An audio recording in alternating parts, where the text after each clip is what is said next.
A gente sabe que hoje a gente tem a maior carreira do Executivo Federal, são mais de 224 mil servidores, 18,57% da força de trabalho, mas infelizmente, né, a gente não chega a 10% da folha de pagamento. Então nós temos quase 20% dos servidores do Executivo, mas a nossa folha de pagamento, né, se aproxima aí dos 10%.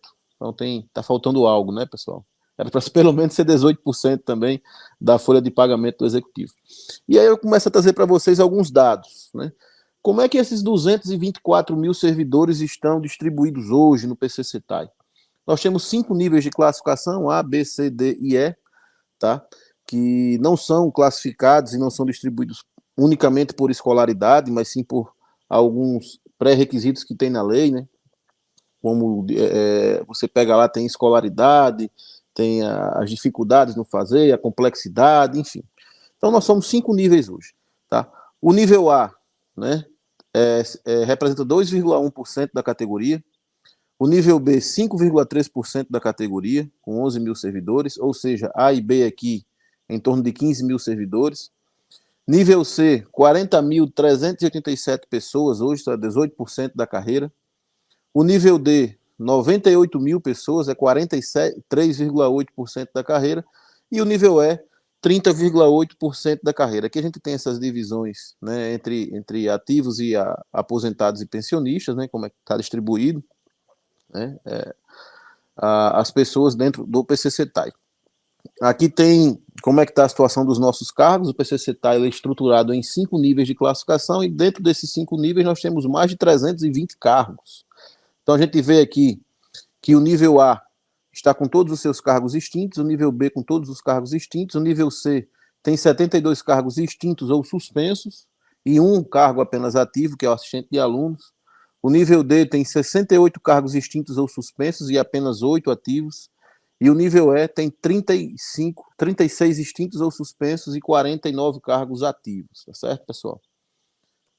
E aí, gente, vamos estudar um pouquinho de história, né? Porque eu vejo muita gente comentar muita coisa, mas eu chegando agora, mas tem um pessoal que sabe essa história de cós salteado, e aí eu já entro na pergunta que o Daniel me fez. Quais são os problemas da tabela? Veja bem, pessoal, o PCCETAI, quando ele foi implementado lá em 2005, né, ele era desse jeito aqui, ó. Tá vendo? A tabelinha aqui da esquerda. Ele tinha 30, né? E essa escadinha, A, B, C, D e E.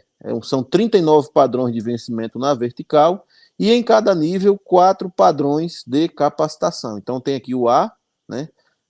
E aí dentro do nível A são 16 padrões mais 4 de capacitação, tá certo? O nível B também, 16 padrões mais 4 de capacitação e assim por diante. O PCCETAI ele foi implantado nesse desenho aqui. O que aconteceu nesse desenho aqui?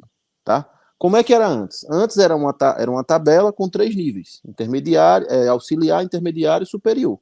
Né? E aí transformou-se nisso aqui. Quem era o auxiliar na carreira anterior? Níveis A e B. Quem era intermediário? Níveis C e D.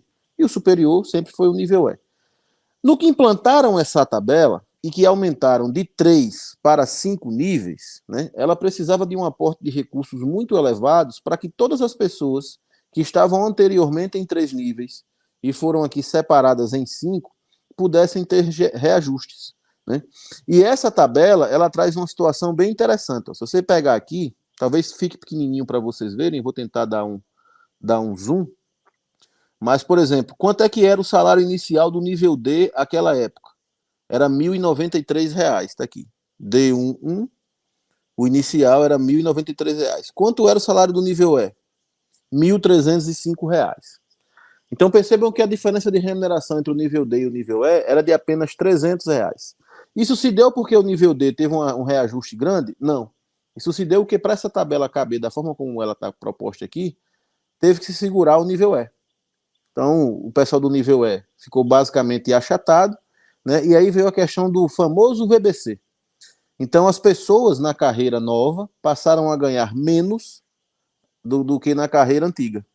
Então, o nível E sofreu com isso em todas as suas faixas salariais, e o nível C também, porque ele antes estava junto com o D no nível intermediário e ele foi deslocado para cá. Né?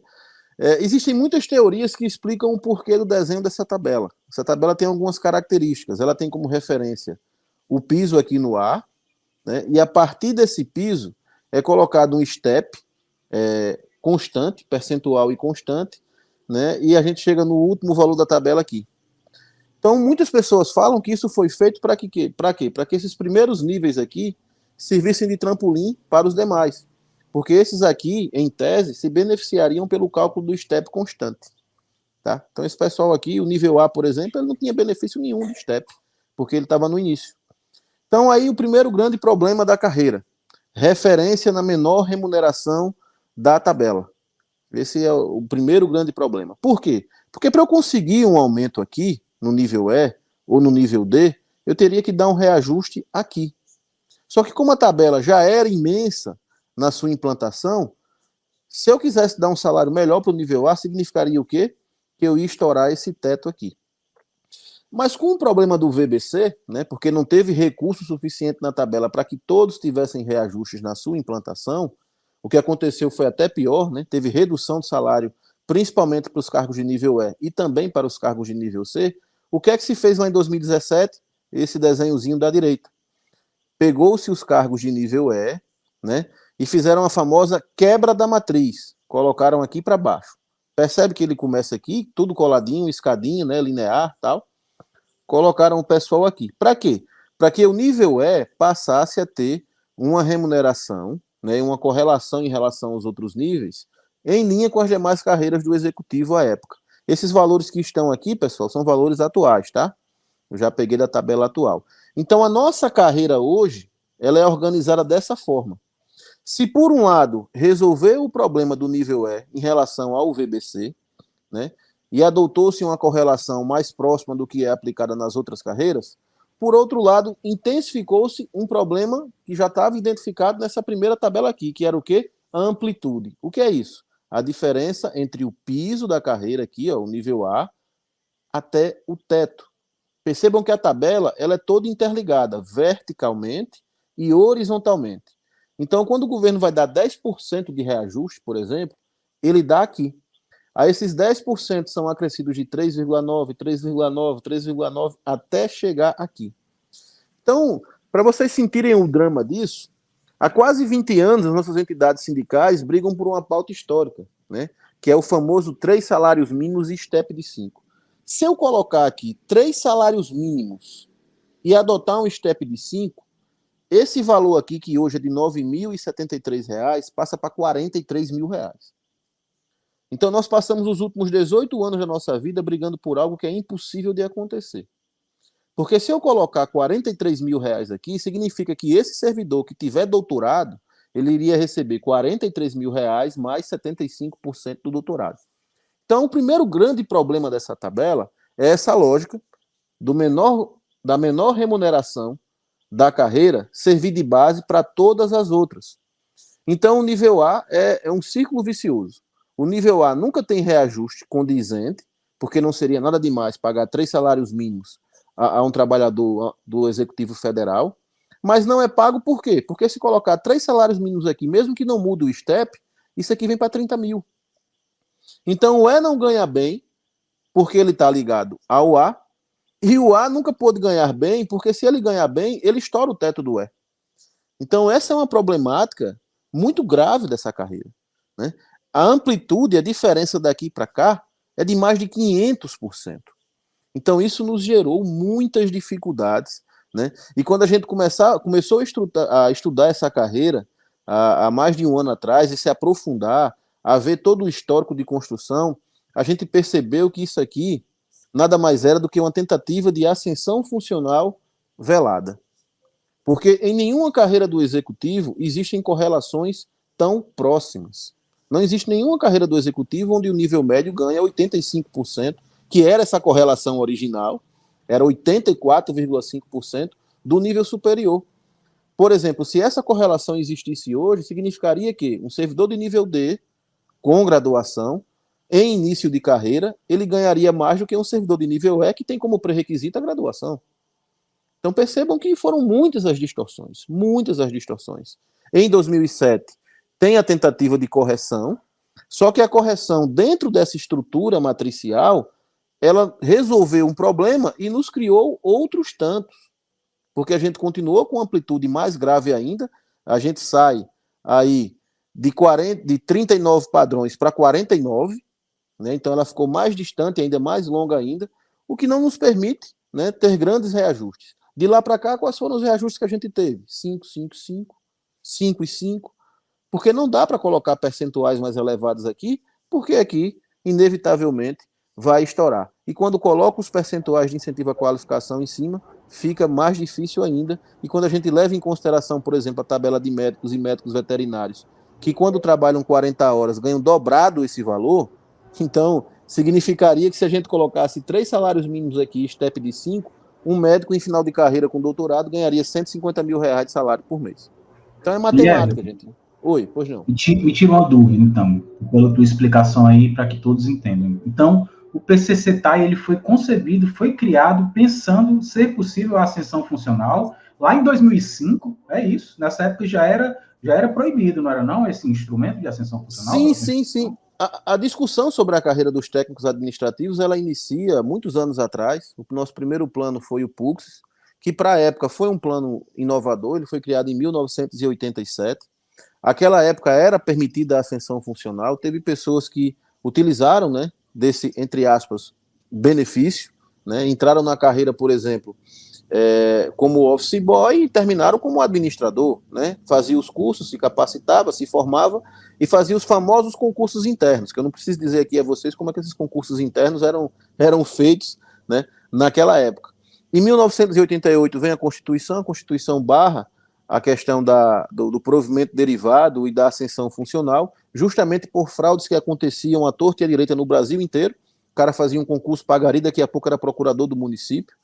Então, a proibição da ascensão funcional foi uma forma que a burocracia do governo encontrou para evitar abusos, né? E para proteger o Instituto do Concurso Público, que passa a ser obrigatório a partir de 88.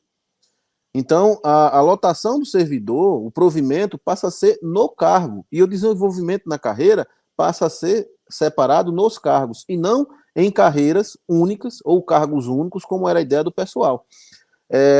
O pessoal achou muito ruim naquela época essa questão, né, porque isso desconfigurou completamente o PUCS, porque a ideia do PUCS era essa, era uma carreira que você pudesse entrar nos níveis mais baixos, pudesse ir estudando na própria universidade, inclusive, né, tinham incentivos para isso na época, e você pudesse galgar posições de acordo com a sua formação.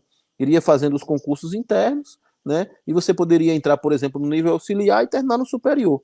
A partir de 88 isso começa a ser proibido, muito do que foi desenhado no PUCS perde o sentido, e o pessoal começa a trabalhar em 1994 numa nova estrutura de carreira. Né? É elaborado um documento naquela época, onde a busca da carreira era a busca do cargo único. Isso também barrou, já em questões legais, depois da 8.112, em 1991, salvo engano, e depois da reforma administrativa do Estado em 1998, sobre as questões de provimento derivado. Então, o cargo único, o pessoal levou a proposta, mas quando viu que o cargo único só serviria para novos concursados, eles desistiram. Vamos criar uma carreira que não vai servir para ninguém, vai servir só para os novos. Então, houve um recuo da questão do cargo único, e aí criou-se, né, essa ideia de tabela matricial, onde os cargos, né, ficariam muito próximos um dos outros. Né? Então, é esse desenho aqui que eu mostro a vocês, é uma escadinha perfeita. Né? A gente pega, por exemplo, o cargo de nível D, que sempre foi a maioria, inclusive é o meu nível de classificação, mas muito próximo do nível E. Né? Então, isso ocasionou problemas. Com base nisso aqui, né, houve uma revolta dos servidores de nível E, com muita razão na época, né, que deu, inclusive, motivo e razão para a criação de uma associação, o pessoal do Ates, né, que está homenageando a gente aí no chat. Mas foi esse problema aqui que deu motivos para o pessoal se revoltar na época, e com muita razão. Né? Só que não só foi o pessoal do E que foi prejudicado, o pessoal do A foi prejudicado e o pessoal do C também. O A não teve VBC porque, como ele virou referência, o primeiro reajuste dado foi em cima do valor dele, né? Mas o C teve VBC também, não na mesma dinâmica do E, mas também teve. E aí em 2007 vem esse novo desenho, que está atual até hoje, com todas as problemáticas que eu já expliquei.